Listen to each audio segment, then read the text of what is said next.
Upon arrival to campus, we were thrown into a culture where physical, emotional, and sexual abuse was normalized. We were all victims, no matter what our role was at the time. But the culture was so strong that we felt we had to go with it. Yeah, developing news tonight. Northwestern University dealing with a new lawsuit as more athletes come forward alleging abuse.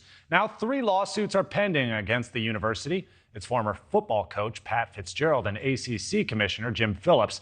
The players claim Fitzgerald and members of the school's leadership conspired to conceal sexual misconduct and racial discrimination within the football program. That includes multiple reports of sexualized ritual abuse. This wasn't the only shakeup for the school's athletic department. The school just fired baseball coach Jim Foster, and now lawyers say more than a dozen players are ready to file their own lawsuits alleging the hazing spanned both men and women's sports. Joining me now are 2 of the lawyers representing the former athletes in these lawsuits. We have Patrick Salvi and Parker Stinar. Thanks so much for joining us. Thank you for having us. All right, so you both have mentioned that former Northwestern athletes allege the abuse in women's sports is actually far worse than what we saw in the football program. So what are you hearing actually from these players, and why is it that the abuse supposedly is far worse in women's sports? Well, Alex, what we have is various allegations that have come forward out of the volleyball program, the softball program, and in talking to people that have come to our law firm, in certain instances, ex-employees of the university or athletic department, it reaches into other sports as well. And on the men's side, you just detailed both football and baseball, but we also know that there's been misconduct within the soccer program.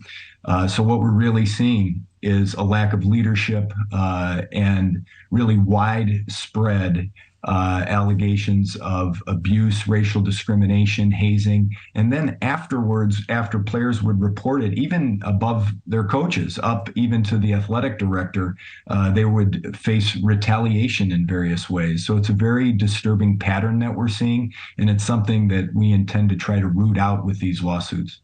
Yeah, gosh, we were looking at those headlines there just a moment ago. Hazing on college campuses has really been a headline recent years. And while Northwestern hasn't really commented on these allegations, they did release a statement noting some of the changes that are being made at this moment. That includes monitoring the locker rooms, anti-hazing training, and an online reporting tool. You could see a portion of that statement right there. So given that that's their response to these claims, do you really think that's going to be enough, or is the university just trying to save face here? Not at all, Alex. What happens in these mega institution or academic university sex abuse, harassment, hazing scandals is they follow the same PR playbook. They'll issue a statement, but they're still not providing their athletes, those abused, the victims, faculty, and the public any transparency, any information. So Northwestern conducted an investigation. They interviewed dozens of individuals. And based on that investigation, they provided the public as well as victims a 1.5-page summary. That's not transparency. That's not change. That's not acknowledging the events that took place and accepting accountability. So Pat and I, as well as the survivors that we represent, and even the faculty have demanded that the university is transparent, that they release the completely unedited version of the investigation. Parker, you represented some of the victims in the Dr. Larry Nassar scandal, convicted of abusing over 150 women. How does this case of what's going on at Northwestern compare in size to other cases of abuse in academic institutions? Well, it starts off with Jerry Sandusky, and then there's other institutions like you referenced, Larry Nassar, or at University of Michigan, Robert Anderson, or at USC, Dr. Tyndall.